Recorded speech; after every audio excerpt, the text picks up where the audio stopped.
a rich man's world. I have turned the soul of this beautiful land, but that beauty,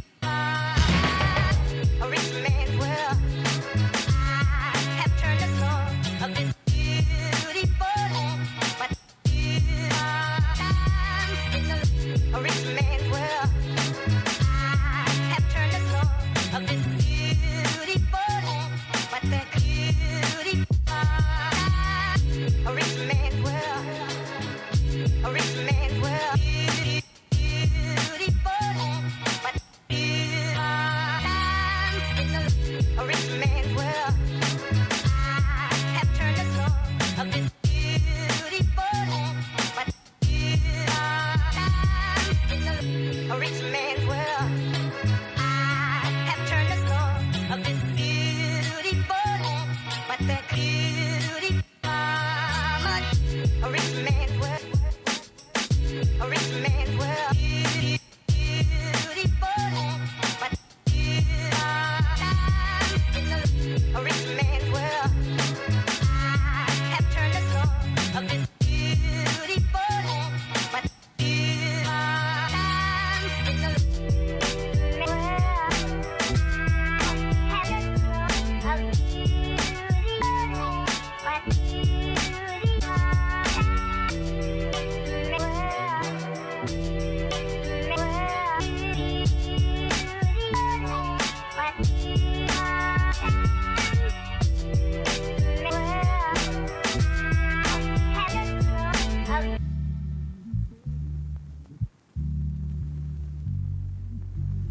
a rich man's world. I have turned the soul of this beautiful. Welcome to Struggle Love. I am Thought Scholar, also known as Mo, and this is Malik, my partner. Today we're going to be discussing caste and class and the Black elite, just like some stuff we've been talking about we're always talking about it. So, all right, so we're going to get into it. You're right into it. We're going to talk about we're going to highlight some different caste systems that exist, and then we're going to talk about class and how hard it is to define and just some different things like that. And that is our baby suddenly being loud, suddenly has the hiccups. So go ahead and start with the... Okay, so first caste system we're going to discuss is the Indian caste system. Forgive me for some mispronunciations, but first you have the Brahmins or the priests. Priest class, they sit at the very top of this pyramid. And then you have the Kshatriyas. Excuse us, we do not know how to fully pronounce this. And those are the kings / rulers and warriors. Military. And then you have the Vaisyas. Those are the merchants, craftsmen, landowners, skilled workers, right? Then next you have the Sudra. Those are farm workers, unskilled workers, and servants. Mm-hmm. And then last you have the Dalits, the untouchables, street sweepers, clean up human and animal waste, deal with dead bodies, outcasts, things like that. So usually when people talk about caste, this is what they think of. They think of the Indian caste system. That's one of the most well-known caste systems that is talked about. I remember, what is her name? Isabel Wilkerson. She wrote a book about racial caste and compared the racial position of Black people to the Indian caste system. And she was criticized by Black, white, and Indian intellectuals alike because they claim that, the caste system is unique to India, or that the Indian caste system, not that it's unique to India, but that the Indian caste system is unique and cannot be compared to a racial caste system because they have a system of colorism that exists within the classes and within the castes, and outside of that. So you won't go to India and find that all the dark people are Dalit. Right. You will find them stratified across castes, right? And so they were like, oh, Isabel Wilkerson, comparing, like talking about racial caste, and that it's not accurate. We have a class system, and you'll often see in like educational materials, if you go look up the difference between class and caste, you'll see that they are comparing and contrasting the two as if they never like intersect, and they'll put them in like in a column, and they'll be like, well, but class is more dynamic than caste, because you're born with caste, you're born into your caste, and you can't improve your it's not easy to improve your standing unless you're of one of the middle castes. Sometimes you can marry up or marry downward in those middle castes. It just kind of depends, but it's kind of frowned upon. But if you marry a Dalit, then it's like totally different. Mm-hmm. And so they kind of be like, oh, Americans have a class system, and then there's the added problem of class, and like that we don't really like to talk about it in this country. Well, when class is talked about, they talk about class in terms of, usually within white people, and Black people are not seen to have a class, and thus our elites are, subsequently benefit off of this. We don't. It's talking about class is frowned upon, in polite company or in public, on TV, on other outlets and things like that. Like you, for example, Twitter. They don't like to talk about class a lot on Twitter because then it gets real uncomfortable for them, because a lot of them are elite. A lot of them are the ones Who is them? The upper middle class, or professional managerial class, since people with PhDs, academics, teachers, professors, people like that, social workers. These people will love to tell you with their MSWs and their PhDs and their JDs or what have you, that despite the schooling or whatever, they still live in the hood, so they can't possibly be middle class. But that's obscuring and muddying the waters on how class works. Right. So let's the English word. Okay, so the English word caste, it is derived from the Spanish and Portuguese casta, and a lot of the time when people start talking about, well, caste, we don't have a caste system in America and everything like that. That's what I tend to bring up, the castas, because my mom was a Spanish teacher. She's fluent in Spanish. We lived in Mexico for a little while, and in Morelia, Michoacan, and that's now where they remember we saw in the documentary. It's now like there's avocado cartels and shit now, and whatever. But we lived in Morelia for a little bit, and while my mom was studying, and so I like to bring up the castas, the Spanish and Portuguese, which were in South America, Central America, and Mexico, and basically the casta means race, lineage, or tribe, or breed. And so if you look up Spanish and Portuguese castas, you will see like these little diagrams. They made these little paintings and diagrams. They were real serious about that shit. Yeah. There was a picture of every possible pairing in their society and where it ranked.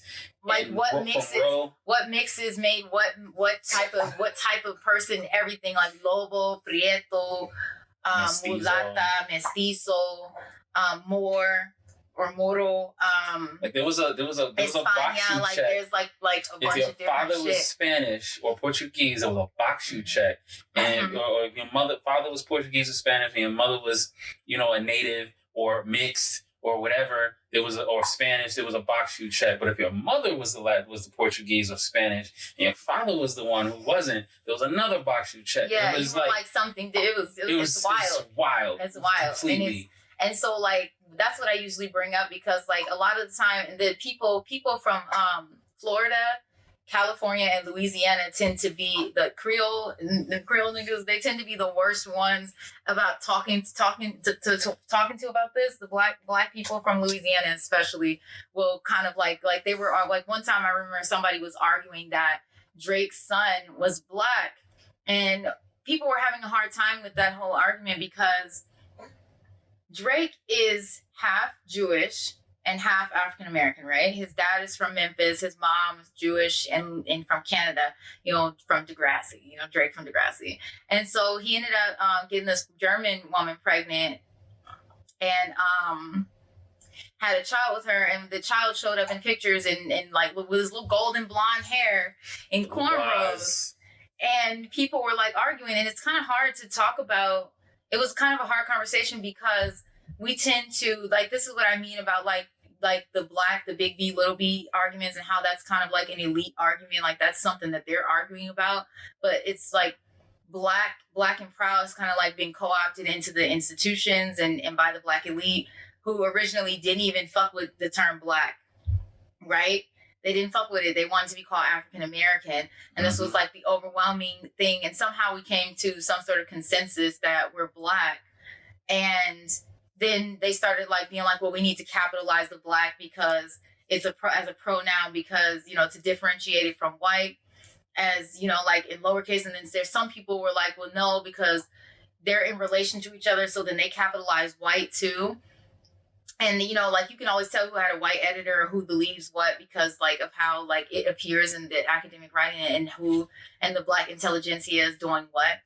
And so that's like an argument that was happening. And because of that, black is like, you know, like, you have black as in the condition, you know, you have the social condition, you have black as in like phenotype, what you look like, your features, your color, all of that. And then you have big black, which is like the whole, like, supposed to like represent the whole culture. And then that's something that's pure, that's like distinctly North American, I think, the pronoun black, because, and I don't know, it's really, that really muddies the waters a lot of the time, because now you have black as like a whole, it's supposed to be this all-encompassing identity, right? I need that receiving blanket.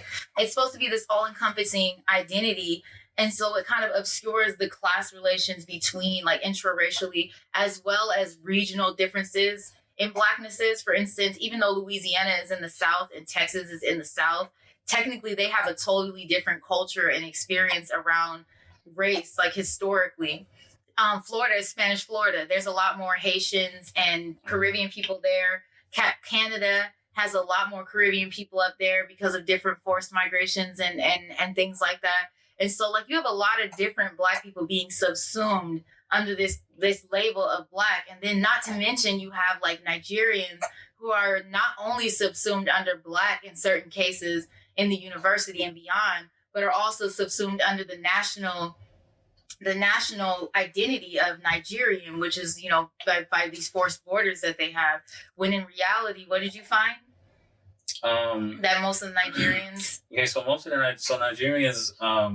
In America, Nigeria is the most populous African country, and thus most of the African immigrants, vast majority of African immigrants that do come here, and the UK and everywhere else, tend to be Nigerian, and of that, they are of the Igbo ethnicity.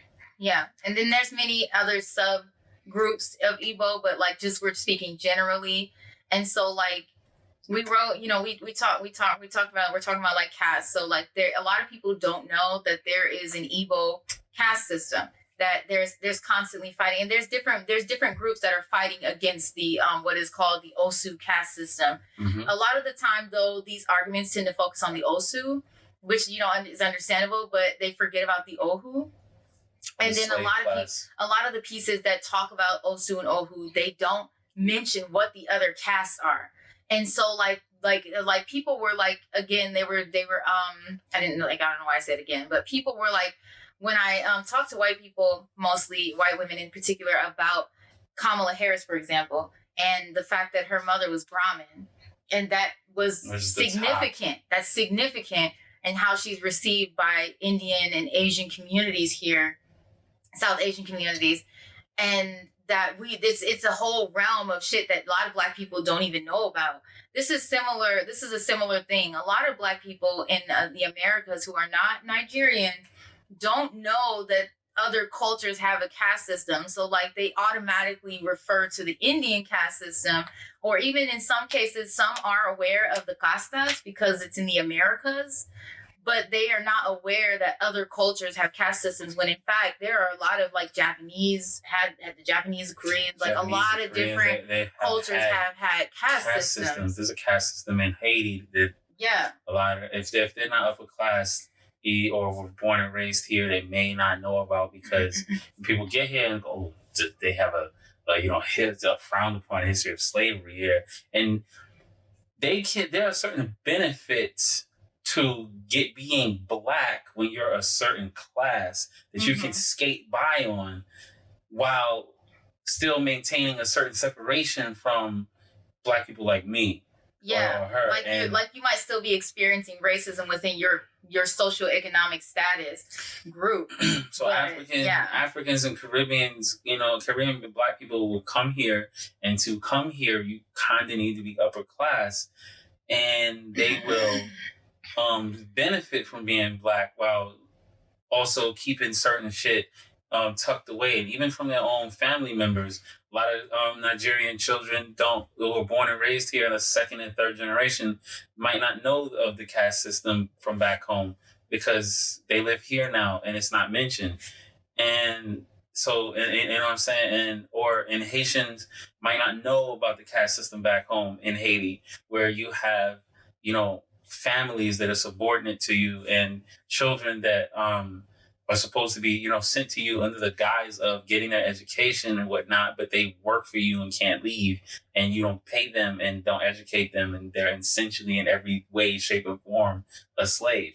Right. And that's like an aspect of human trafficking that we don't often, like, people are so focused on sex trafficking and sex tourism that we often miss the little intricacies of this human trafficking that happens. Sex trafficking is one of the smaller parts of total human trafficking, because even it's something that can happen to laborers. Yeah. Lots of they only focus on one part of sex trafficking and sex tourism, but the vast majority of women that are trafficked for labor and used as slaves, in which case there may or may not be forced sex or rape involved, but their primary reason for being here isn't sex. It's necessarily is it for a free. They're a slave that watch people's children. They're slaves that handle people's labor. This one dude was bragging about, and they ended up locking his account and then deactivating, because he was bragging about slavery with extra steps for his business overseas, and telling other white people how they could pay people 10 cents an hour to do what is essentially over here something you'd have to pay somebody $27 an hour who has an associate's or a bachelor's degree. And people were like, that doesn't sound ethical. And they did some digging, and he had to, because he was using slave labor. And nobody talks about that. And, trafficking. One thing that you're making me think of, too, that people don't talk about is, like, we're having people are having this whole conversation in cartooning and animation about the fact that there's a lot more Asian representation, and there's a lot more Asians in the room writing and everything. You see BMO and Adventure Time, as well as Lady Rainicorn and these Korean voice actors and different things like that. You're seeing a lot more Asians in the room. But what a lot of people don't know, and what I only know because I was in art school and I wanted to be an animator at one point, is they outsourced Americans started outsourcing animation to Korea because it's cheaper. It's cheaper to pay Koreans to animate and do like the more complicated animations so they send them like a sort of like rough animation. It has a name, but I can't remember it right now. They send them sort of a rough animation, and then they polish it and color and do all of that stuff. And that's why there's so many more Asians in the room in the Americas, because they're outsourcing the labor to somewhere where it's cheaper, because they don't want to pay Americans to do the animation. They'd have to pay, and then they run them rooms like it's like slave labor. It's like sweatshops. They're in there. Japanese manga animation is really hard. Japanese manga and Japanese animation is notoriously terrible working conditions. Yeah, even though you can even the manga. They're still under they're basically like death row artists in that bitch. They was running Kishimoto like a slave over there. He was like, I had to quit. I was gonna drop dead type shit. But that made me think. Yeah. Okay, so you remember in Food Wars, right? Yes. Old girl's family is subordinate to her family, right? Is that a sort of caste system that they're not saying explicitly is a caste system? Because how the hell is your entire family? It's like a branch family or something, or just sometimes it is, and sometimes it's not. Family, sometimes it's not. Yeah. And it's even more insidious when these motherfuckers are related to you, and just through accident of birth, like in like Hinata's family and Neji's family in Naruto. Mm-hmm. They even put a mark on Neji's forehead. Yeah. To keep him obedient to Hinata's family, and Hinata didn't have nothing to do with this, but Hinata's father and other relatives did, and they were brothers. Yeah. Because he was born second branch family. Yeah. And it was just like, okay, so is this sort of caste? Like, what type of time? I don't even know what to call it. Were these elites on? You know what I'm saying? Like, so that's the type of thing we getting into on this. Yeah. So a lot of people are not like very knowledgeable about these different systems. They think that these systems only exist in certain places. So like, we don't know. Like, I learned about the Igbo caste system by accident. I was trying to find information about caste systems in general because of the furor around a few years ago around Isabel Wilkerson's book. And shit's like a secret. Yeah, like I said, it was really hard for me to find information about the Igbo caste system. Like, and it's still upheld to this day. Like, and then like, there's lots of different groups that are fighting against it. Like, there's a lot of Christian Nigerians who are fighting against this. And then at the same time, there's Christian Nigerians who like make the Osu sit separately in church and shit. And then like, there's, like I remember recently I read this piece by this, I can't remember who wrote it, but it was by, if you look up Akwayeke Emezi, and you can, Obanji, you can find it because, somebody wrote an article about like the Akwayeke Emezi's bastardization of the concept of Obanje. I'm not saying that she bastardized it because I don't know enough about it to really be speaking that deeply on it, but somebody wrote an article saying that she bastardized the concept. She may or may not have, I don't know. But when they wrote the article, they mentioned that they were of the Dibia caste, which is the highest caste. And they mentioned the caste of Chimamanda Ngozi Adichie too. Chimamanda Ngozi Adichie is Diala, which is basically kind of middling. It means real born. That's also a position in the caste system, and she's also Igbo. So the person who wrote this article about Akwayeke Emezi is Dibia, and basically was renouncing like her whole. And it was a gay black man, a gay Nigerian man, and it was so weird. He was like denouncing transness in a certain kind of way as being comparable to the Ogbanje. At any rate, he mentioned that his caste was the Dibia caste and that he strongly and staunchly upholds the caste system, and he was like proud of that. It was in the article. And the Dibia caste is a priest caste, so like they're like shamans, priests, pastors, like they do all of the spiritual work. So obviously he'd be more knowledgeable about the Ogbanje. So I don't know. They don't do these duties anymore. Like, no, they still do. Do they? He was describing it in the article about the things that he inherited. I was looking at Kamala's mom. You know, wasn't a priest. Because Brahmin aren't just priests; they're also academics and intellectuals. Yeah. Okay. Oh, yeah. Scholars. So she left, and then the circumstances in which she left had to do with like war or some other shit that was going on, and that's why she was allowed to kind of leave or something. Like Mia Khalifa's family. Yeah, like so she left, and we're not going to talk about her, but she left and came over here to go to school, and so the fact that Kamala is descended from Brahmin is very relevant to how she was able to rise in a certain way, because there's people that come over here that are Dalit who cannot rise in the same way that Kamala Harris has, except in a certain sense, because within their own community. Their Dalit mark, their mark of being Dalit, the mark of being Osu or Ohu, it follows you from those countries over here. So, like, when I found out about the Igbo caste system, like, I could only find information about the Osu, but in the Ohu, and then I found everything else separately. Like, I found the word Diala in relation to Osu, and then I found out about Dibia. There's probably another caste that I'm not seeing, but the Ohu, okay, so the Ohu in the Igbo caste system, they were originally brought to their town from, like, distant villages. So, basically, they were slaves. They like to put it frankly, and like so like the because like of the importance of community and networking and things like that in Igbo culture, like, okay, so like in America, you're encouraged to assimilate, but like Ohu stay outsiders in their own communities, or like because they were brought from another community and From it's known, hundreds of years they ago. recognize them by surname or by lineage, and they are basically ostracized within those communities. Like they have to leave those communities and go elsewhere in order to lose their outsider status. And I thought about that in relation to Black Americans. And Black, like when I say Black Americans, I'm talking like North Americans generally, specifically, but like Black Americans who were slaves in general, like in the Americas, also have this sort of outsider status in the diaspora. And I find that comparison like very compelling, very interesting. I'm not sure. I haven't just like figured out how to talk about it fully yet. Because the thing is that unlike in the these explicit caste systems that exist in these communities in which these people are from, Black Americans don't. Okay, so let's take it back real quick and let's go.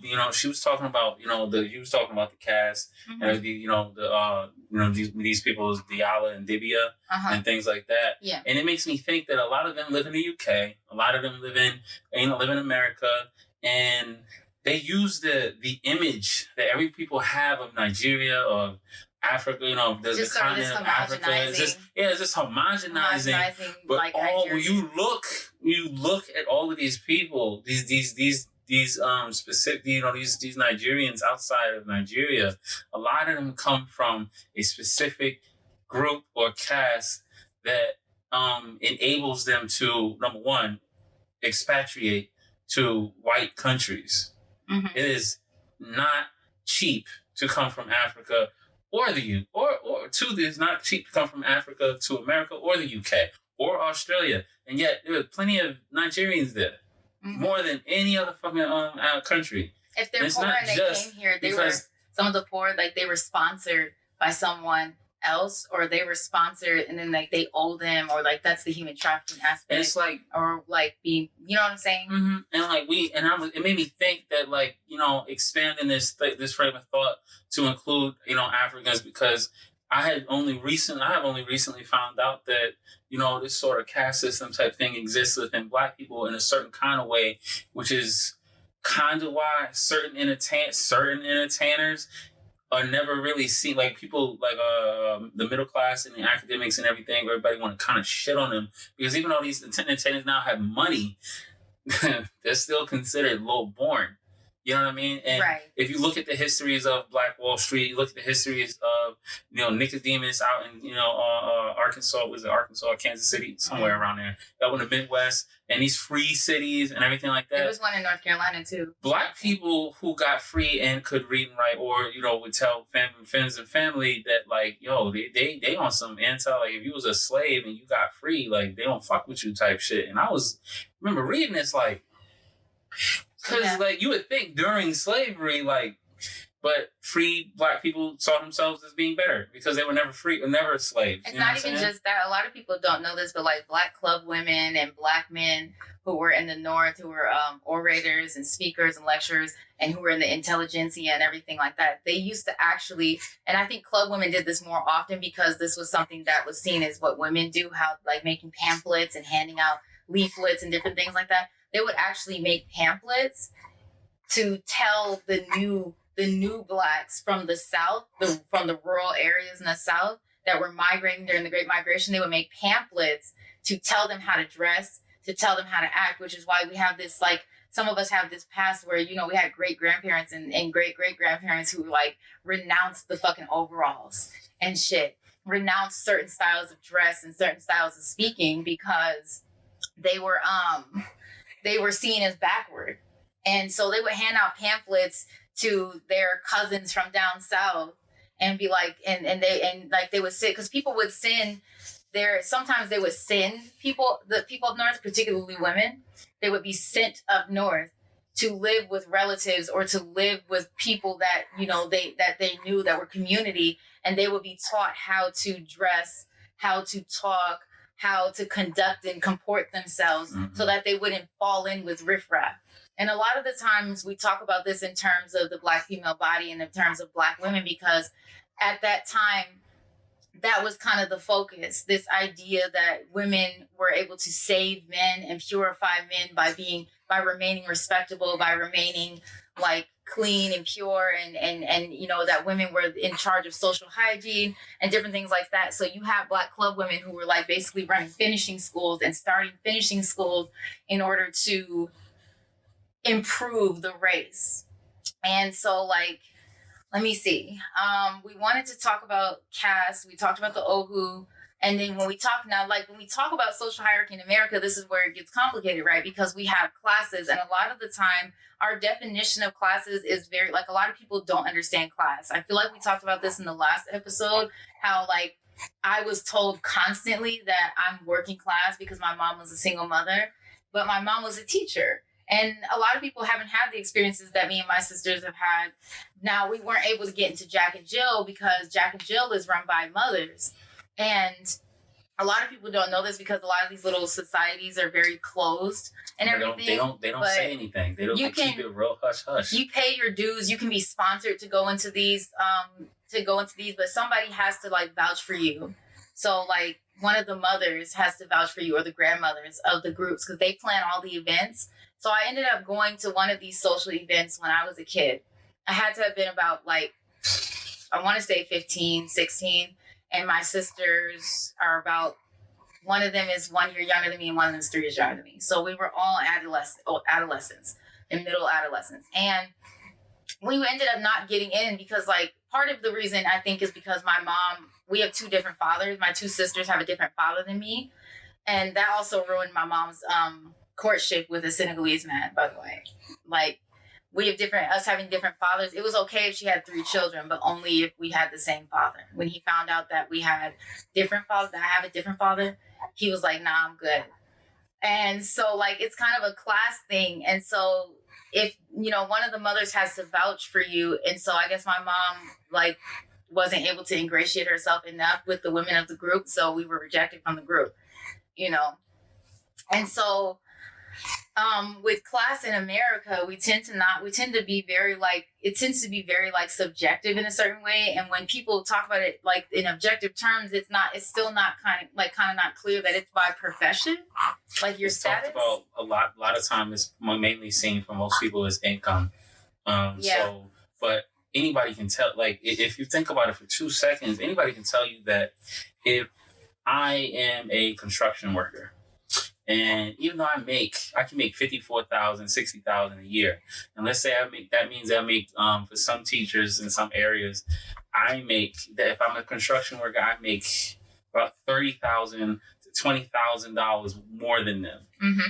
But a teacher is considered, it's called, used to be as a profession normal, usually used to be called in one of the noble professions, and they're considered a higher class than me. Mm-hmm. You know what I'm saying? Another perfect example of this is, I like to call it the garbage man analogy. If a little boy says that he tells his mother that he wants to be a garbage man when he grows up, most mothers would be shocked and be like, no, unless they're of a certain class. My mother did not tell me that there was anything wrong with being a garbage man. There's not. I don't think there is. There isn't, because she looked at it in terms of income. In New York City, where I'm from, garbage men see well over 6 figures. It's a union job. They're well paid, well taken care of, good health and dental benefits out the wazoo. But you'd be working class. But I'd be still considered working class. My income does not make me rise in class. I could live right next door in a house I paid for myself with next to a professor whose husband is an engineer, and make comparable income by myself with their joint income. And yet our classes is different. You understand what I'm saying? And whereas a boy could tell his mom he wants to be a teacher or a professor, two professions that do not see normally over 6 figures, and there's homeless teachers in New York City, yet it's considered a more honorable profession than a garbage truck man or a construction worker or mechanic, et cetera, et cetera, et cetera. And this is where people differ when it comes to class. Right. Another good example is athletes.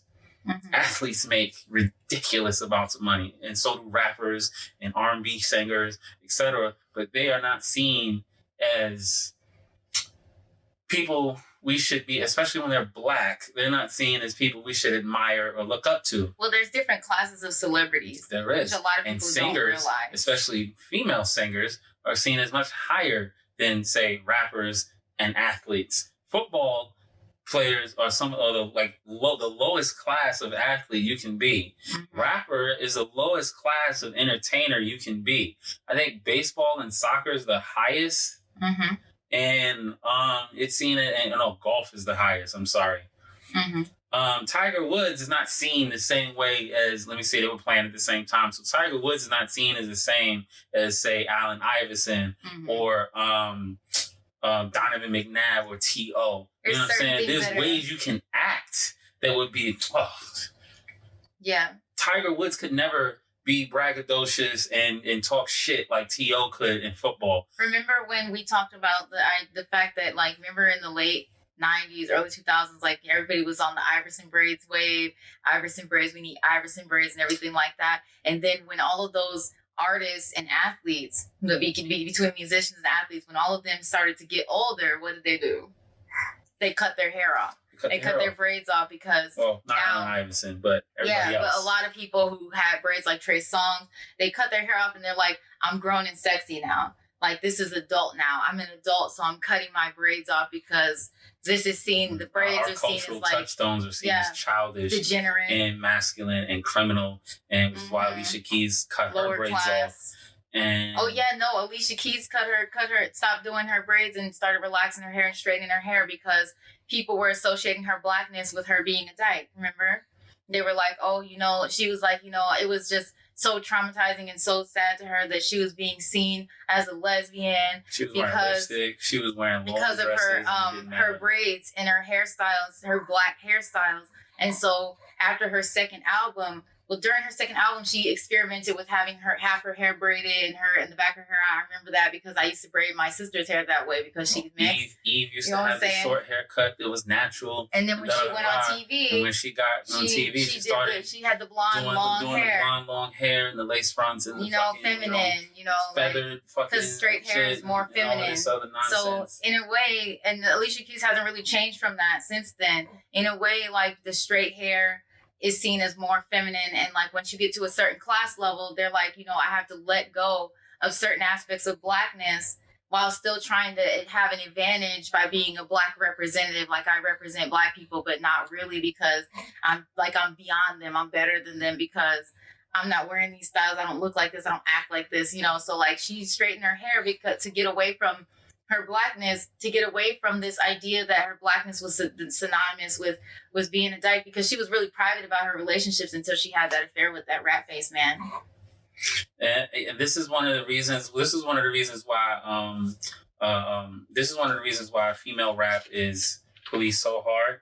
It is and I didn't understand this until because both men and women talk shit about female rap and how vulgar it is, and how this isn't. Wet Ass Pussy came out. It inspired so many think pieces and threads. And it was enraged people. Like, the most. I had never seen so many white people have an opinion on female rappers in my life. Like, they were mad too when she put Kylie in the video. You had two different classes of female rapper who.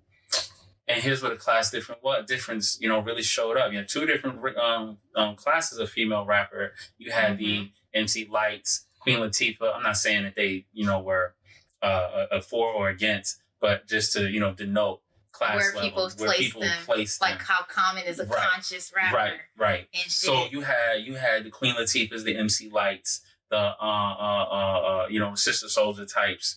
And you had the Trina, and then you had against typically. And then you had the Trinas, the the Jackie O's, the fucking Adina Howard types.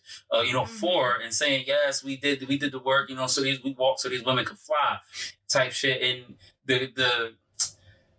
Then you had the middle class think pieces that were, ignoring the history of female vulgarity in music, talking about sex and talking about their coochie and how they want to be bent the fuck up. You can find records if you dig on YouTube and stuff like that. You can find records going back to 1920 something. Yeah. When they pressed music, in the music. One of the first things both men and women did was talk about fucking, straight up, because it was a low class endeavor. Middle class black people were playing instruments. Yeah, but once it became ensconced in the popular imagination, once record labels really started fucking with niggas, then that's when everything started to change. And that's why people were being upset about wet ass pussy was so crazy to me, because Megan Thee Stallion has a college degree, so that's why they tend to go up for her.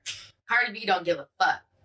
So she has like diehard fans like Nicki. So that's like why she has support. And then she married the Migos dude, and he's middle class. But in reality, like Cardi B was the way she was talking about and I'm glad that I don't think she apologized for putting Kylie in the video. And I'm glad that she didn't, because the thing is Kylie is the same class as her, which a lot of people don't realize. They kind of was just like, oh, she's white, so she shouldn't be in the video. But Kylie Jenner is not known for nothing of note besides like them lip kits and shit. And that's like her claim to like not just being a reality TV star. And her sister has like, because remember her and Kendall grew up on TV.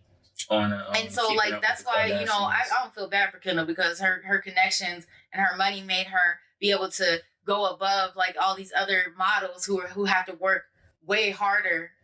Yeah, I never want my baby to be a runway model. So it was easy for her to become a model, but at the same time, she has talked about how she has to kind of like distance herself in a certain kind of way from their brand, because reality TV is not high class. It's trashy. Kim Kardashian wasn't able to do shit with Vogue magazine until she got with Kanye, because Kanye is middle class and he knew how to work different elements and different like that she couldn't get into. She wouldn't be in. None of them were being invited to the Met Gala before they started fucking with Kanye, because he's a different class. But because Kanye is black, it's kind of like it's a balancing act, right? Mm-hmm. And see, what also muddies the waters is, okay, for example, the main reason why people did not fuck with or constantly seem to attack both Nicki and Cardi B is the class they're presumed to be from. Now, Nicki Minaj is not somebody I would consider of the same class as me. She went to LaGuardia High School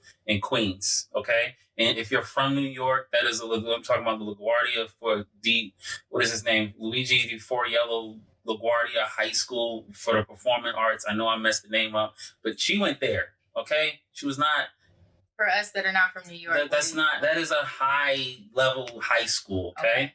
It is a very hard high school to get in. Like that high school Jada Pinkett went to, where Questlove went, and Amel Leroux, and all the Brooklyn Performing Arts. All of that, yeah, all in Philly. And to the one that the Tupac met Jada, and that is a really hard high school. A bunch of people to get into. Now, while Tupac was poor and he had to test into there, they have a lot of alumni who became famous. Yeah. So does LaGuardia High School. So not really the same class as Cardi B, who has did she graduate? She was a stripper. I think she graduated, but she was a stripper.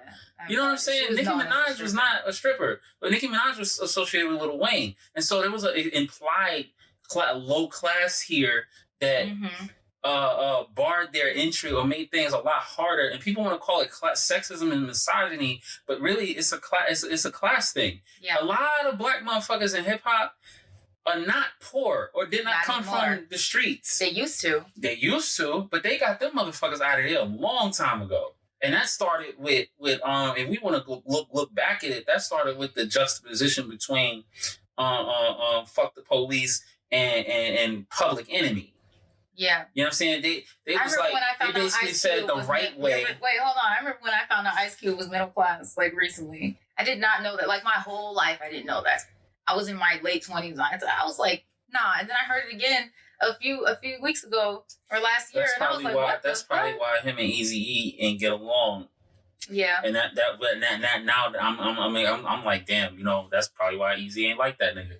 Mm-hmm. But like, The thing is that they really got they really got, like, there was a right way, and they really just, showed a long time ago that there's a right way you do hip hop and rap, and there's a wrong way, and they deemed the wrong way in line with toxic masculinity and degenerate femininity. And the cause of black middle class people saying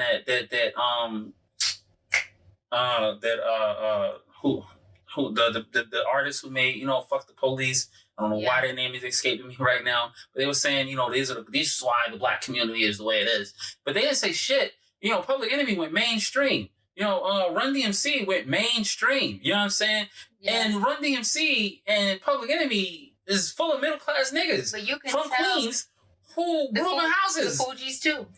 The Fugees too. And Wyclef Jean is upper middle class from Haiti. He's not from Welcome to Jamrock Haiti, like type of Haiti. A bunch of those conscious rappers, they're from the middle class. They're from the black elite. Middle class. Yeah, they're from the black bourgeoisie. And so you got the middle class and the black bourgeoisie. And when I say middle class, I don't just mean poor. My mom was a teacher, so I didn't have any money. I mean, your mom was a teacher and she pledged AKA, so you would have connections and you're a legacy. They came in. There was a bunch of like digital planets and a bunch of them that came in, and some of them did come in explicitly on we're making a different kind of rap, we're making a conscious rap, we're making a better rap, a high level rap. And that was like, and you can see how the black elite kind of like infiltrated and made themselves the face of black struggle and the face, like their black representation in the 90s when rap started to go mainstream. You see all these different like conscious rap coming up, and then suddenly you have hip hop feminism, right?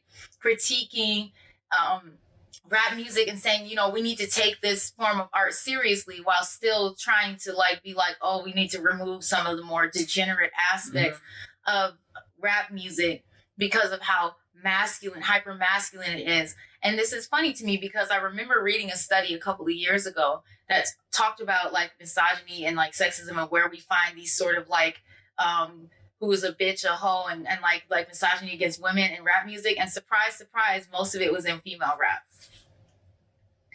Perfect because example. It's like battling and shit. One of the perfect examples that everybody, when they be like, oh, female rap is getting too da-da-da, this is looking bad for the black community, Suki fucking Hana. Mm-hmm. Women hate Suki Hana, like with a burning, fiery passion. Why? Because you don't know about Suki Hana to me, right? She be tweeting she wild got, shit. Multiple baby daddies. Yeah, but she be tweeting wild shit about wild shit. Start catering to her man, and she jumped up there. She jumped up there and said that she's so funny. She jumped up there and was like, if you getting flued out, like if a nigga fly me out, that was Suki Hana, right? No, that was somebody else. That was somebody else. I think she said something similar in a video. There was a video where I was just like, dog, Suki. And they don't like her. You know who they like? They support the fuck out of Saweetie because Saweetie's a middle class bitch cosplaying as a hood bitch. She is mediocre. Saweetie's mom was a video vixen, and see, she grew up comfortable. That is a fine bitch. Right? Mama is fine. She finer than Saweetie. Shout out to Saweetie's mama. Saweetie is a pretty, and Saweetie's a pretty ass bitch. But her mama is finer than her because her mama is just as fine as she is while being 50. Yeah. So her mom is top. I saw a picture of her, and there was like, remember, because like hip hop had a whole South Asian sort of like, it was like a thing. It was like a thing because South Asians are dark skinned, but not black. So it was like this sort of like fetishization, but like she was in that shit, and like she had Saweetie while she was little. She was a fucking video vixen. She's so fine. Like it's just so crazy. Like, bad. But yeah, they like Mon Leo. They like these.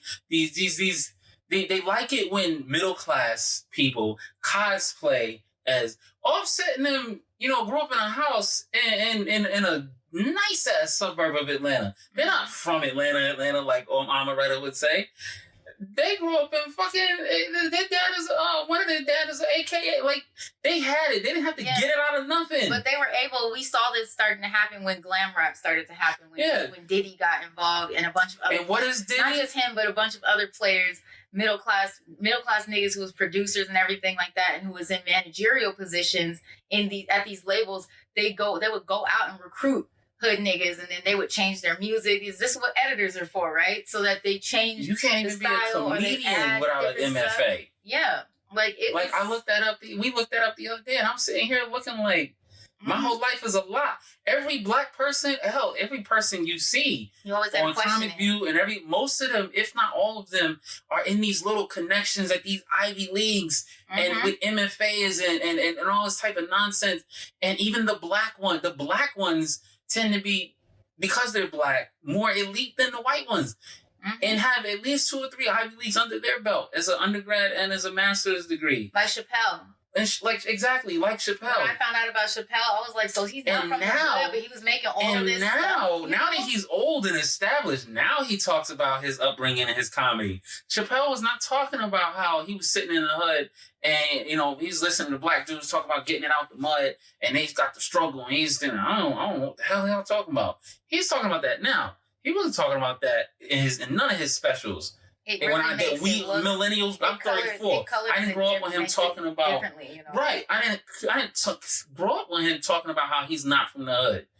His content centered on observations about poor black folk. His movies and then his appearances centered on him playing characters that are supposed to resonate with. We don't have any more. You used to get diamonds in the rough that they were found. They done got rid of them. Ain't even no more hood niggas in the NBA. Ain't no more hood niggas in the NFL. All these black NFL stars, if they're not biracial children, I don't know what it is with the NFL, but all these biracial NFL stars, if they're not the children of NFL players, they're from the middle class. They have never, you can't be poor and play and make it to the NFL and NBA no more. They killed that shit. They priced it out. Kid level. You can't afford to play basketball on a league that gets looked at by, other leagues that you were playing as you get older. And now, it's not even just LeBron's son is going to be the most famous legacy, but there's plenty of fucking legacies league's already full of.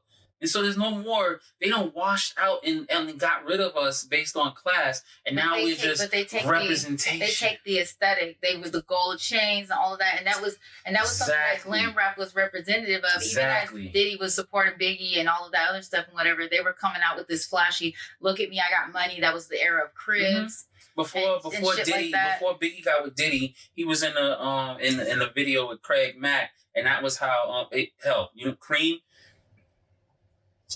Excuse me. Cash rules everything around me. Cream, get the money. Look how that video looked. In the projects. MVP vans. And, look how hard our life is. We getting it out the mud. Like, the common people. And then the era of Diddy. And then Diddy came up, and it was like... Clubs. And, we selling triple beams. And we living like Scarface in here without the ending. It happened in R&B, too. 112. 112. You had the Blair Underwood R&B niggas with the big mansions and the serenading you. Then I'll Make Love to You was in this magnificent fucking... I was a child when that came out, and I could just tell that without any indication that this woman was rich. Yeah. The woman... They were wearing suits. Suits. Like the niggas in the 40s and 50s and shit like that. That weird white collar. They were wearing suits, that was like priestly, but not with the black part in the middle. It's a white collar. That's I think that's. They was wearing suits with these big, mansions with the giant windows. For them, it was like I've seen interviews and read interviews of them talking about like bringing back like this sort of classy element of their forefathers. These suits and so that white people took them seriously as well as black people. These suits and these sort of dance moves, being a group, and that was the last era. The 90s was like the last gasp of like real boy bands among black people and shit and whatever, because now everybody wants to be a solo artist. Even like with the Pussycat Dolls, you saw that where it was like 7 bitches and shit, and everybody trying to go solo. Everybody, they just swap bitches out like musical chairs and shit. Motherfuckers used to go solo and then come back, and it was like a thing. Like Cisco did Unleash the Dragon and then went right back to Drew Hill, and everything was was fire, but they had problems with the label, so that was not their fault. And then you had like people bringing in more of like, you remember Ashanti's video with the gangster shit and doing Goodfellas. I'm not gonna lie. It was fucking brilliant. It was beastie. It was done beastie. so well because she wasn't cosplaying. Terrence Howard is she was not cosplaying. Vixen, he is. She wasn't cosplaying hood shit. She was doing movies, and that shit was just like Rain on Me video. She had a real actor in that shit. That shit was real. It was either her. Like that shit was dumb. I don't know if it was her or her producer, but her hip hop, not her knowledge of hip hop and the samples that she brought in. She had a Scarface sample on that album, not on the album that Rain on Me was on, or the one that Unfoolish was on. She had a Scarface sample, and I don't think that was the only one. And it was just like, I can't even begin to describe it, but the gangster lifestyle that became like sort of a thing for a while in the 90s and early 2000s, like early 21st century hip hop, that like people were like, you know, cosplaying as like these rich gangsters, and that was like still connected to the hood, but in a very elite sort of underclass. Like, but your man is not your man is not a shooter. Put it like that, right? For you know, middle class types. That I need me a shooter that calls shots. If he's a shooter, he's not calling shots. These were I don't get my hands dirty type. Yeah, crime. This is like, so like I said, it was like the elite underclass, because like, you know, underclass is where you have brothels, you have gambling, you have drug dealers, and that's like this sort of intermission, like this sort of like in between like the glam and the fucking like I'm rich. And then you have like the Rick Rosses and shit now, where they're like, you know, I'm a rich now, I'm driving I don't know Aston Martin and shit. I don't know if people know what correction officers make, but they're not poor. They are in a class here. Working class. And they're working class. Yeah. Upper working class tend to be. Correction officers make it paid real well. And that's what Rick Ross was. He was not getting it out the mud. The fact that he took Rick Ross' name, he lost that Freeway. Rick Ross lost that case is egregious and it's bullshit. Terrible. Yeah. And so like, you know, like it's hard to define class a lot of the time. And Black people, I think, find it even harder because we are, like I read this paper recently, and it was talking about how we're a racial caste in a class. So basically, Black elites are experiencing racism, but it's not the same. It's not typically the same kind of racism. It's them being kept out of white institutions and having to deal with microaggressions. So, and being, you know, maybe being fired from their job. Going to the Grammys and not getting Album of the Year, and then trying to make it everybody's problem. That mega millionaire Beyonce is not, you know, it just represents the yearning of Black women everywhere who want to be recognized, and they just and the constant nose and slaps in the face. No, the everyday Black woman is not feeling what Beyonce is feeling. And if Beyonce didn't say this, how are y'all extrapolating theory out of nothing? What is happening? This sort of parasocial, narcissistic tendency to sort of like take celebrities' lives and taking it as a representation of the rest of us. When middle class Black men started to pretend and care about the racism that we all face, when the director of the Black Panther series, Ryan Coogler, tried to withdraw an absurd amount of money, and the lady was like, who was a much lower class than Ryan Coogler, was like, what are you'll call the police? Like, nobody's withdrawing this obscene amount of money normally, which is probably what she was instructed to do. Who the hell knows? She's not trying to lose her job over Ryan Coogler, who's not going to reimburse her if she does. Long story short, a whole bunch of Black men started writing.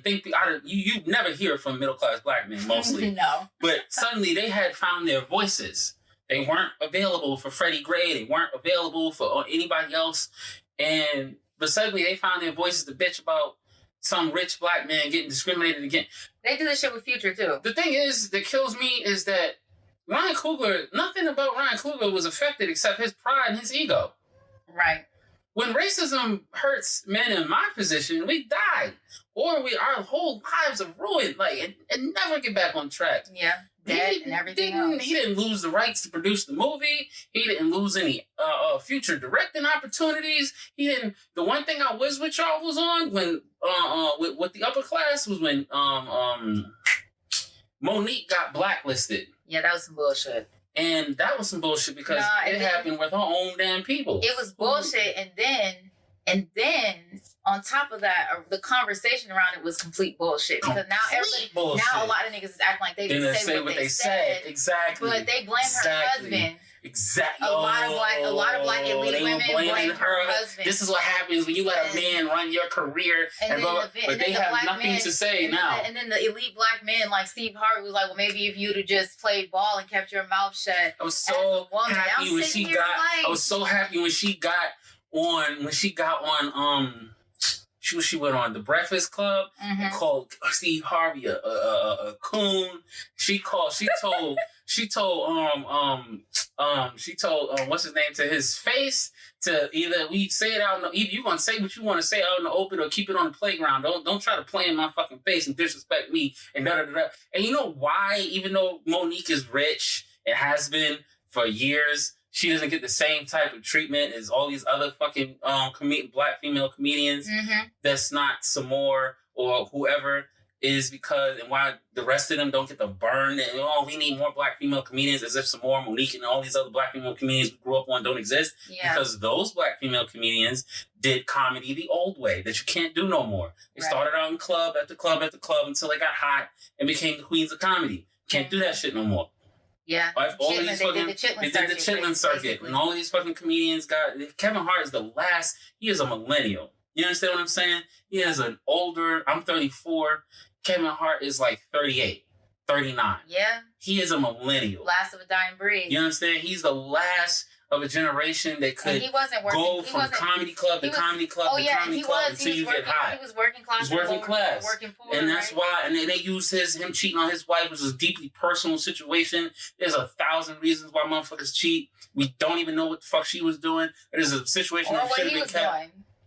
A situation that should have been kept between him and his fucking wife, and they made him the source of so many think pieces, and he was supposed to give a public apology for cheating on his wife when she was pregnant. Like, fam, I just don't understand why is that our business? How are y'all getting writing opportunities off this man's relationship? The thing that I don't understand, just side note about public apologies in general, is that people claim that they want a public apology, but want that shit. They do and they don't. For some people, they will accept the public apology, especially white people. I was talking about the masses. And I'm talking about the masses too. For some people, they'll accept the public apology, especially from white people and from their faves. And then for other people, they give a public apology, and it's like either an admittance of guilt, even if they didn't do anything and it was ambiguous, or they nitpick the apology and they be like, oh, like, I don't think he really meant it because this such. Then they do all this. They get the magnifying glass, and you know how black academics love close reading. You know what I'm saying? They get the fucking get right up on in there. Like this word right here, it represents a microaggression because black men or because black people, black poor people, black women of this certain class, they think this and they used Kevin Hart. They used Kevin Hart and wrote so many think pieces about fuck poor black men because Kevin Hart got it out the mud and became Kevin Hart, and then him and his wife, first wife, didn't work out. They use so many think pieces to say that, well, this is why you shouldn't stay with black men, and this is why you need a man that's established, and blah, blah, blah, blah, blah, as if there aren't plenty of black women who are in the Gen X group who got still with the same motherfucker they came in with, like Denzel. And he's talked about how he was with his wife and how he Nicole Ari Parker and what's his name with the light eyes? Both of them, they're real light skinned. I know you're talking about Boris Kojo. Got it out the mud together. Was with them each other since neither one had nothing. You ever find it weird that some of these couples kind of like match? They do. Nicole Ari Parker like Steph Curry and Boris Kojo kind of look like they might be in the same family tree. Tamia and her husband kind of look like they might be in the same family tree. Yeah, they all kind of look alike. You know what I'm saying? And they're cute together, right? But they look kind of like, maybe it's the longer you're together, the more you look alike. You know what I'm saying? How they be saying Paulo look like you? Maybe. But there's plenty of happy black couples. Morris Chestnut and his wife. It's a bunch of happy ass black couples, and they don't never get no mention because you can't write a think piece about happiness. You understand what I'm saying? So this is the stratification that what's being discussed that isn't explicitly called out upon is class. They don't feel Monique and they don't feel Monique is the same class as them. Dave Chappelle and Kevin Hart are not the same class. That's one of the reasons why Dave Chappelle rose to the heights that he rose to without even though he took a 12-year hiatus. If Eddie Murphy would have took a 12-year hiatus or Martin Lawrence at the height of their careers, we wouldn't know who the hell they are. Mm-hmm. Do you think that's why Kevin Hart is pivoting to movies? That's why he got the hell out of comedy. Exactly why he got the hell out of comedy. Because he's doing drama. He's doing comedies and he's doing drama. He did a film about fatherhood that was amazing. I didn't hear nothing about it. Nope. And it's good though. Because it doesn't reinforce the idea that black men, particularly lower class black men, are terrible fathers. Wait a second, too. Oh, we gotta talk about Rel. Gotta talk about Rel. So there's a show on Hulu called Rel. Is it called Rel? I think it's called Rel. It's called Rel, and it's by we gotta get back to it. It's by this comedian named Rel. He was Lil Rel. Who he is. He was in Get Out. Just Hilarious is in it. He was in Get Out. He was in Get Out. He's the friend that the black friend is telling him he don't trust none of this shit. Get Out. Perfect. And it's everything y'all think Abbott Elementary is. And I know why y'all love Abbott Elementary, because it centers around a certain subset of the middle class of black teachers. And I know it's like, this is one of the things that pisses me off about Abbott Elementary is that while I do like the show, there is nothing being said about Ava's character and how predatory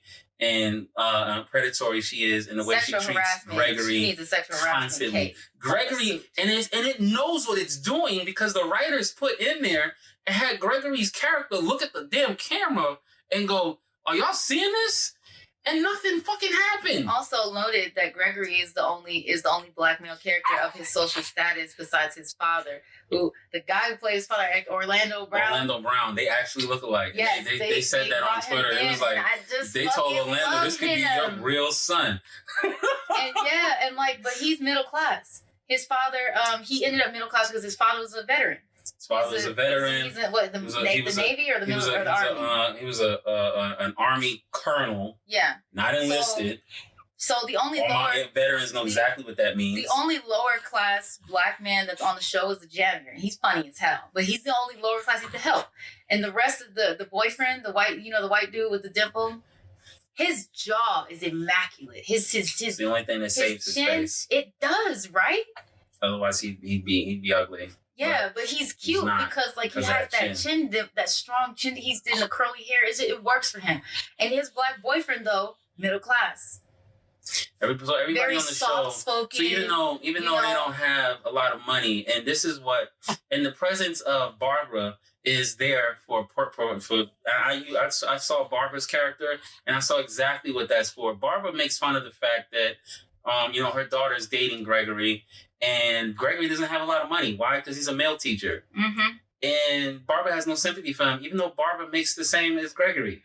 Yeah, because Barbara has a husband. Barbara has a husband. And that's what teaching is for. Teaching makes you middle class if you're a woman, because you're expected to find a husband who's not a teacher. So that's why there's not a lot of male teachers. People wanting black male teachers is real disingenuous when the majority of these middle class women who would be in these male teachers' dating pool do not want them. You know who does want Gregory? The moms that of the children that's in the hood, because they see Gregory with a good job, that's doing a good thing for his community. You know who doesn't want Gregory? That's why the hood moms, the daughter of a teacher. That's why the hood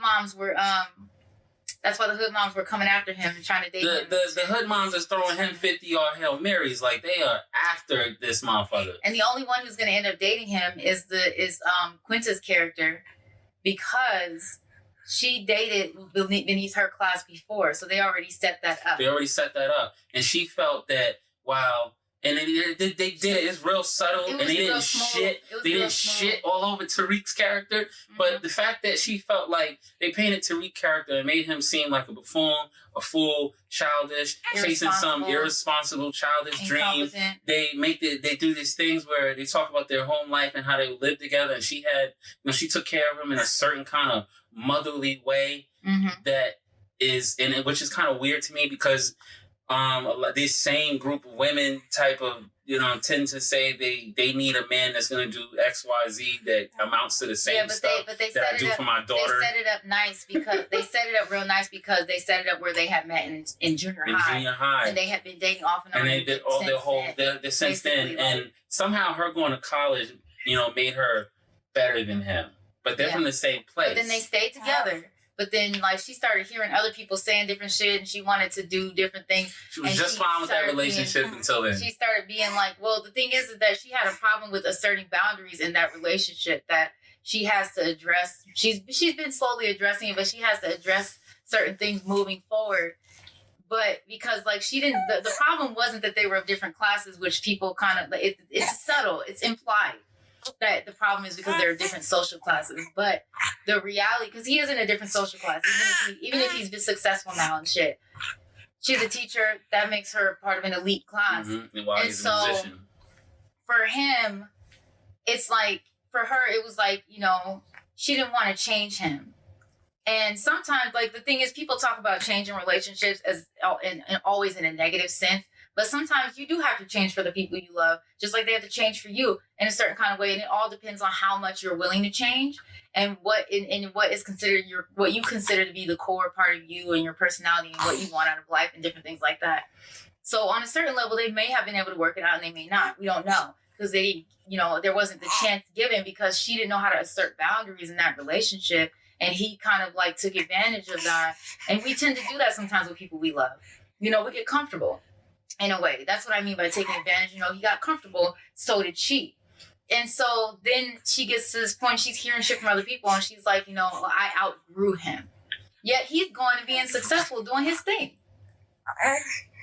But so how do you outgrow somebody that's also successful at doing what they love? Did he outgrow her? That's not explored. We would never say that because he's a lower class. Exactly. So she outgrew him and she's doing what she loves by being this, quirky, teacher. And somehow she outgrew him, even though he's making money and doing his thing and living the life he want to live as a successful rapper. He's not a mainstream rapper, but he's doing shit for little kids, which is an honorable thing. But it's like I see it sort of the way they kind of dump on Gregory not making a lot of money, even though he and the gay dude doesn't have to deal with that. Because he's in a feminine position, whereas he has a husband or a partner who makes more money than him significantly, and therefore he's taken care of. Mm-hmm. Whereas Gregory, being a hetero man, it's hard for him, and why you kind of don't never really see two teachers married together, even back in the day, because he does not have enough money to provide. And if y'all want providers, then there's not going to be a lot of male teachers. Yeah, well, straight up. That's true typically of no matter across races. Across races, right. There's not, if you're going to see a teacher though, a male teacher, he's usually going to be white. But generally, teaching is a feminine and feminized profession because you work with children. And it's kind of kept that way because of it's complicated how unions work and everything like that, but it's funny if you go look up what teachers unions actually invest their funds in as far as political parties and everything like that, mm-hmm. and where that money goes, and how if you're not part of a teachers union, you're kind of ostracized. Certain things happen and they're just like, well, you're not part of the union, so we can't do shit for you. Yep. Type of shit. If you get wrongfully fired and shit like that and whatever. So you basically are kind of required to be a part of a teachers union, but you don't get to always control where the dues go that they take out of your check. They do it. Yeah. So they tend to, from what I've been able to see, they tend to funnel those funds into supporting certain political things. So usually Democrats are getting a lot of support in a certain kind of way, but it's different. It varies from region to region. Mm-hmm. And so where Rel went, and don't get me wrong, Rel has, certain tired middle class touchstones, like when they discussed the gang episode, and things like that. But Rel's more realistic when it comes to dealing with and getting past certain barriers to progressive types of ideals and questions that we deal with in the modern day. He has an old school ass daddy, a younger brother, and he's a millennial who is just getting over a divorce because his wife smashed his barber. And he was dealing with, was talking about, oh, black men don't accept accountability, accept accountability. He kind of went in a too far direction, in my opinion, and was trying to be accountable to the fact that what made my wife go sleep with a barber, and how did I, what maybe I didn't foster a communicative atmosphere where she felt like she could talk to me and we can discuss this. Maybe I was doing, saw that the relationship was dying a long time ago and I just didn't want to see it. And then to, getting out, making out, like, people tend to say that, men do to make the other person, file for divorce. The thing that made me feel weird. She cheated. Hold on. The thing that made me feel weird though was that the older girl child knew so much about what was going on between her parents. Yeah. That does tend to happen. You spoke about how little girls are inducted into the business. I remember being in a certain younger. way that little boys aren't. Yeah, which gives I remember the impression that little maturity, girls are more mature, but they're not. It's and it's not rare either. A lot of mothers tend to do that, say certain things that they shouldn't be saying around girl children because they're same-sex child or whatever, because they feel like they've swallowed the whole like we're more mature, we mature older, and we need to know these things, and so we are inducted into those things quite early. And so, that's it wasn't weird that she knew it was weird because I feel like I would never do that with my kids. Right. It's one of the reasons. It's one of the reasons why girls tend to think that boys their same age are immature, because it's only one of the smaller reasons. One of the smaller reasons, but it's like, but that's one of the reasons, and like it's why they go, oh my God, these boys are stupid. But our fathers are not. Our fathers are not. If they're a good father, they're not telling us. More like I did not grow up my father talking to me like he would a young adult male. All of this stuff about women and it, like he would talk to his guy friends. We're not on that same level, and men tend to maintain that distance even when you become an adult. You can ha ha he he and drink with us, but you still a young nigga, stay over there type shit. Yeah. And well, it depends on what class they are. Yeah. Too. That also is like a factor. But generally across classes, women tend to induct little girls into the business a little bit early. And so like her telling the dad, I can't remember what she told him, but it was something that she shouldn't have known. As she's like 6, right? Mm-hmm. She shouldn't have known whatever it was that she said to Rel's character. We forgot. But one of the things that I wanted to, talk about Rel was they had a sexual assault episode, and it was the same. It instead of playing it up for laughs like Abbott Elementary does with Gregory, where it's a mainstay and a part of Ava's character that she's predatory and uses her position to, sexually harass her teachers. Rel's little brother was a felon. And he got out of jail. He's trying to do the right thing and make his life right. And there's a program that he, working for the mayor, and they trying to, help felons get on the right way. And his supervisor is a black woman, and she played by the woman who played Levita, Steve Harvey show. Shout out to her. Mm-hmm. And her character is using both her power as his superior and her position as a woman to blackmail him into him possibly giving her sexual favors, and she was groping the almighty out of him and grabbing his butt, grabbing his junk, and he was just like, yo, like, went to his brother and was like, I feel deeply uncomfortable, and yet it was like jokes and stuff like that, but it was like, his brother was like, at the end of the day, if you feel uncomfortable, then, you need to address that and say something. And then, but they did it really well, because at first they was like, well, are you sure? Yeah, are you sure? Like, this is happening to you? Which is a realistic situation. Because his brother was a felon. And he was like, I really need this job, and this is not something that's really talked about. He was like, I'm a felon, it was hard for me to find a job. They have a female friend that they're really, really tight with. That's Rel's best friend, mm-hmm. who's played by Jess Hilarious. Uh-huh.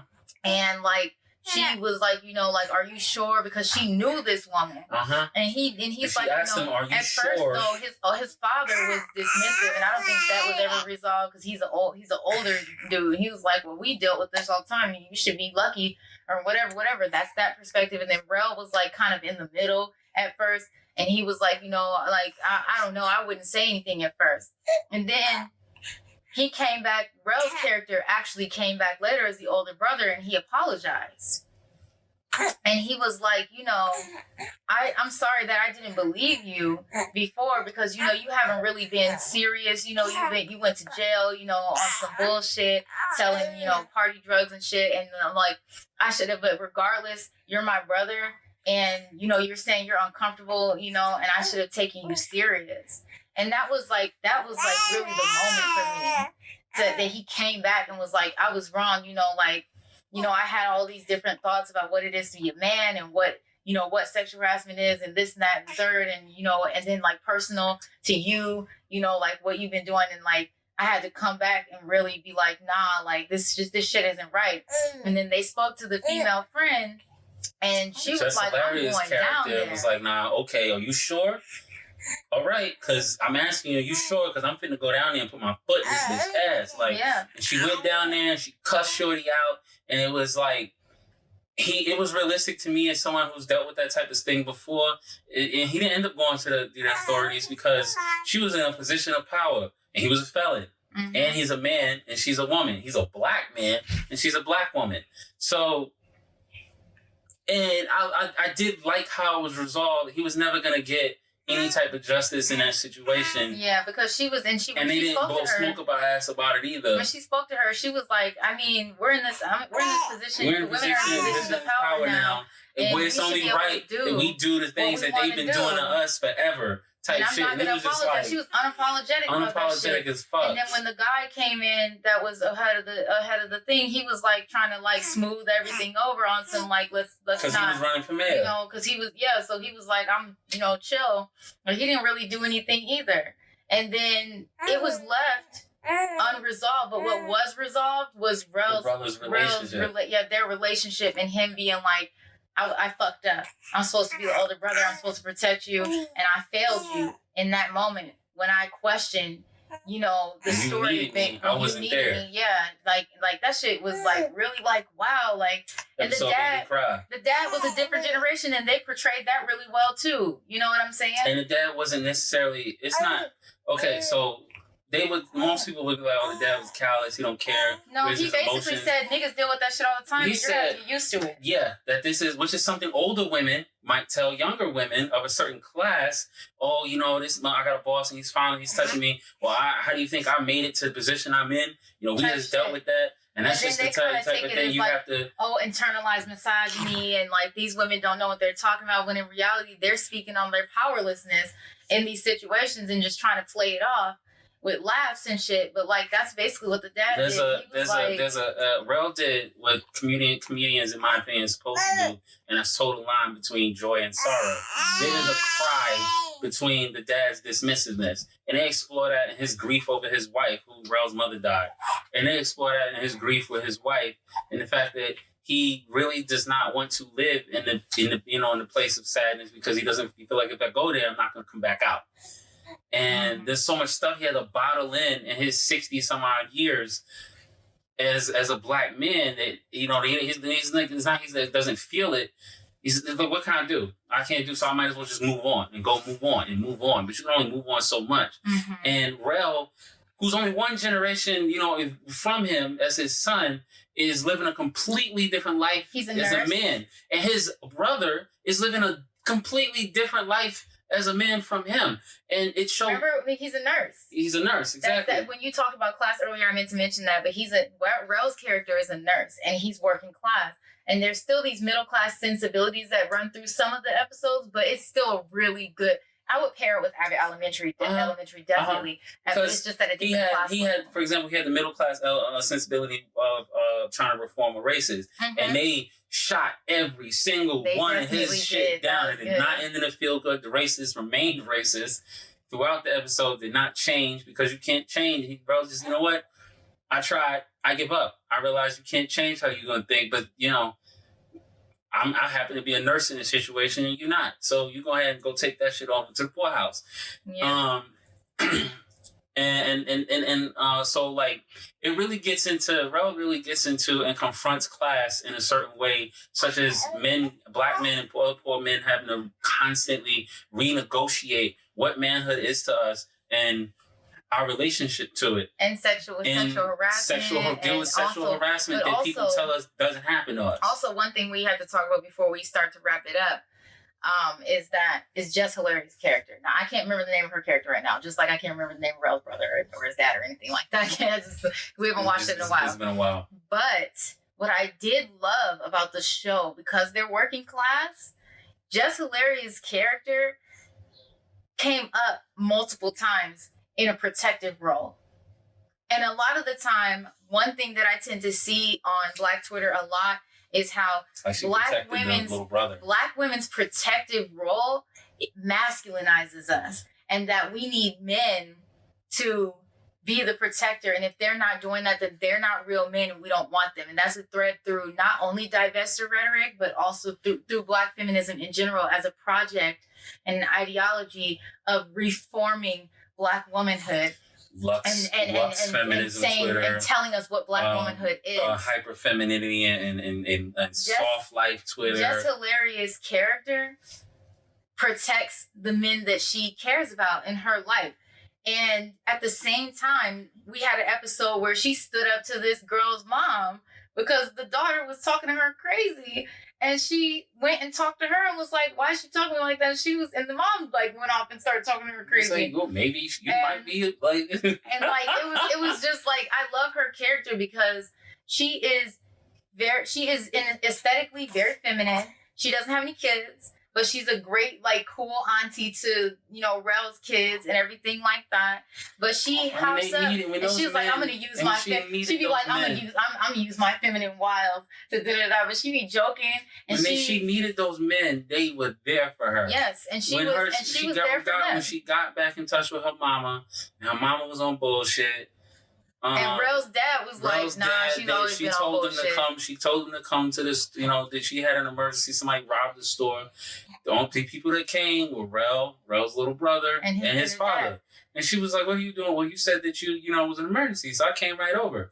And the backstory for them was that because her mom was so shitty, she was over at Rel house all the damn time. They lived across the street. And she was always over there with him and with Rel's dad and the wife, and she basically was raised with them a little bit because her mom was always on bullshit. But Rel didn't see the shit that the dad saw. Because he was a child. Because he was a child, and they protected him from that. Because when the mom came back around, the dad actually saw her at the bar by herself and had a word with her and was like, don't be coming into this girl's life, giving her false hope and fucking with her. And then the whole, oh my God, they robbed your store thing happened because she had that pop-up. Because Jess Hilarious' character is an entrepreneur, which is another callback to Black women, both in the working class and the elite. Mm-hmm. That Black women and Black men actually have parity in who starts a business. 50% of Black businesses are from Black women, and 50% are from Black men. Two classes. Again, it's like everything we do, we have a high and a low class. Mm-hmm. There's two classes of entrepreneur. You have your CEO, Fortune 500 class, and you have your LLC nigga. And LLC nigga is both male and female. You have your CEO destroying fucking glass ceilings and Black women in power. And, my business made $300 million this year. And you have your, I sell this, I sell that. I'm a Black entrepreneur. Please support my business. I sell lashes. I sell nails. I do this. I do that. I have a vending machine. And I'm also a nurse. And I wear 7 hats at a time. Mm-hmm. And it's which is so funny to me because we don't ever hear the opinions of the Fortune 500 motherfuckers unless somebody does an article on them. But you motherfuckers on Instagram who are IG, who are LLC niggas, always looking down on us like it's not taking you 7 jobs to stay afloat. Right. I love y'all. I want you to keep doing what y'all doing, but keep the classism to a minimum because you are not sitting at the table with bosses making boss moves. Like just had to get it off my chest. But I love that. I love that about her character. I love that about the dad, that he was like, look, you were a child. You don't know what the fuck you're talking about. Like, she was going hungry. Her mama wild. Real want to see it better than everybody. Yeah, and I do love that about his character because it allows us to kind of see a different aspect of him. I love that he's a nurse because he's working class, but he's carer. Because a lot of poorer men and working class men are going into nursing. Nursing is becoming more nursing traditionally is a feminine and a feminized profession. One of the things and a lot of poorer men are starting to go into nursing, including you. You're one of the things you're in a pause right now, but you're going to school to get a nursing degree. One of the things that I found out when I first signed up to my nursing program is that the majority of Black men are not out here trying to get MBAs and go to college to make all this money and be engineers, and that's a certain class of Black men. Men from the hood, or men from where I'm from, are going to college to come back and get enriched the places they're from. Yeah, I met a lot of dudes who are going to sociology. They're going to get sociology degrees. They're going to get teaching degrees. They're going to they're getting they're spending all this money for a lot of professions that don't make a lot of money, and nobody mentions them because they're not making a lot of money. Or they get business degrees. You have your strain that get business degrees, and But it's so they can open a business in the hood. Yeah.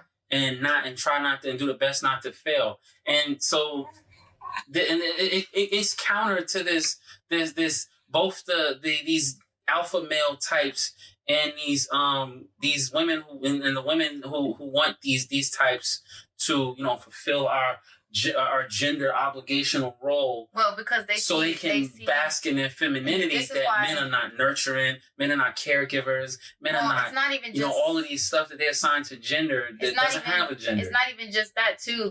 It's that and this idea that remember I brought up Just Hilarious because her being in the protective role, because a lot of these women on Black Twitter talk about being in the protective role and being empowered, but at the same time not wanting to be in the protective role because we do everything for Black men and Black women are going to save the race. And and Black women saving the race is actually a eugenic argument. It's a callback to the 19th century. Yep. Of a reformation of white feminist rhetoric. A lot of the time when people talk about eugenics, or they talk about racism, or they talk about elitism, they be like white feminism, white feminism, the Black people of that day were definitely in the same type of time. Black elites trafficked in that same rhetoric where poor people shouldn't be having kids, that type of stuff and whatever. Having the financial literacy is abuse.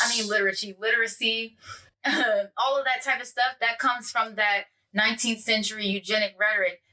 Even Ida B. Wells and Du Bois trafficked in that type of rhetoric, the same type of rhetoric that Victoria Woodhull and Charlotte Perkins Gilman trafficked in, and Julia Cooper too. They couched it in certain terms and whatever, but it's not talked about enough that Frances Willard, who's a white woman, Victoria Woodhull, Anna Julia Cooper, Ida B. Wells, they were all in conversation with each other during that time period, and they were having similar conversations. Ida B. Wells, we talked about her in the last episode, but we never got into the fact, and I'm not going to go deep into it, but we never got into the fact that Ida B. Wells used eugenicist arguments as well, similar to Du Bois, to, self-determination and that respectability and everything like that. She called upon her respectability and her place as a former teacher and her class and her status to assert why she should be treated well and why women why would you treat a woman of my station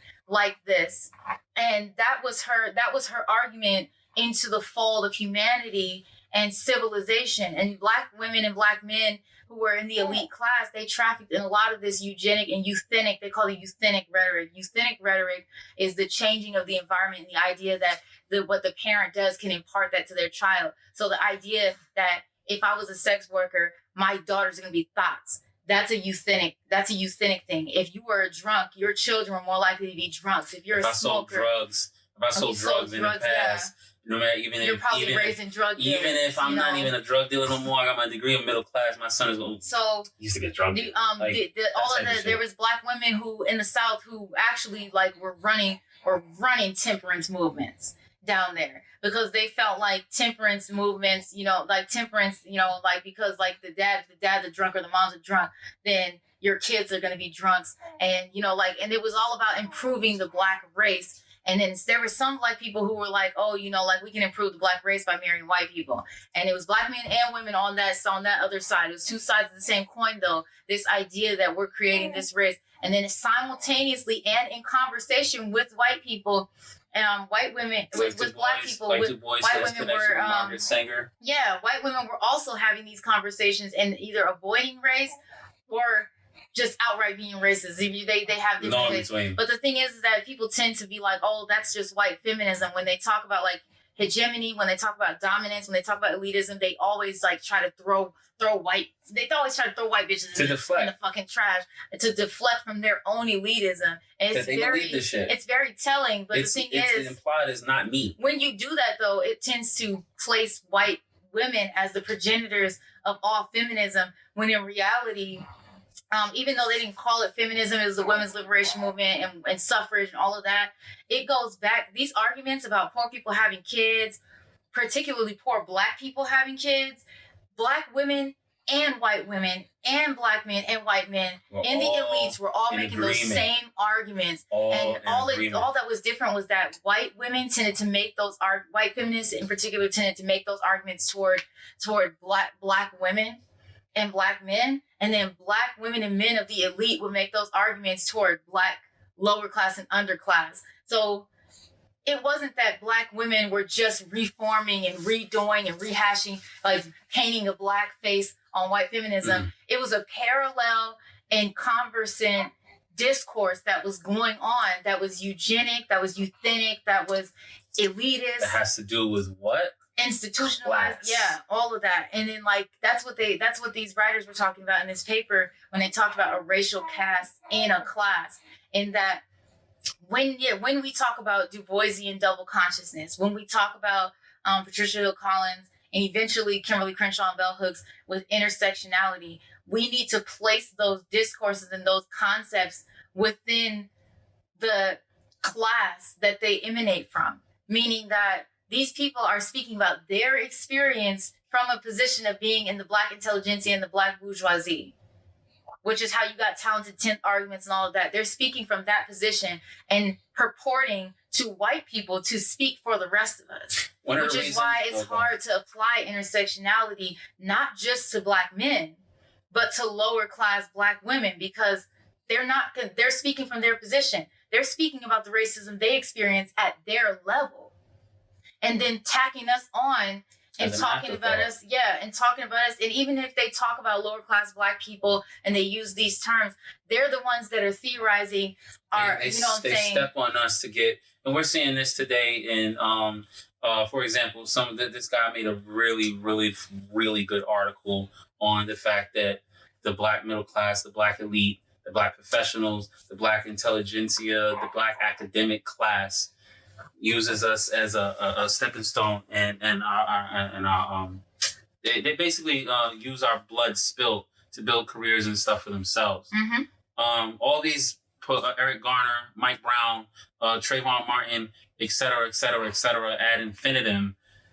None of this has led to opportunities and money or income or anything for black people as a whole, on the low class, the majority of us. It has led to opportunities, power, prestige, accolades, awards, income, and articles out the wazoo being written, and people getting their name out there from the black elite, MFAs, Archies, and you know, fourth generation, Coltons and shit.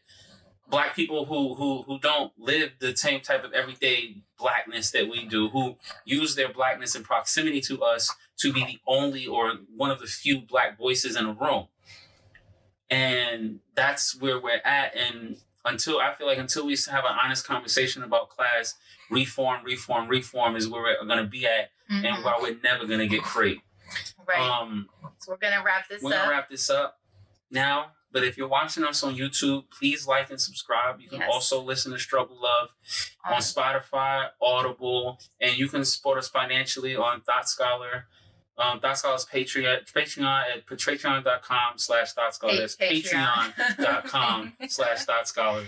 Sorry about that. Yeah. We'll also be reposting the YouTube videos. We're going to be for your convenience on Patreon as well. So this has been Thought Scholar and Malik on Struggle Love. Please stay tuned for our next episode. We don't know what we're going to do it on. To you as soon as possible, barring any inconveniences and technical difficulties. Yeah, we settled for every couple of weeks for now, but we didn't set we haven't set a hard schedule yet. We were really shot for the moon initially, but yeah, we got to create a backlog, but we're gonna get into it. This is good, Reed. Yeah, shout out to us for staying on topic. We did that. Please stay tuned. We'll see you next time. Peace.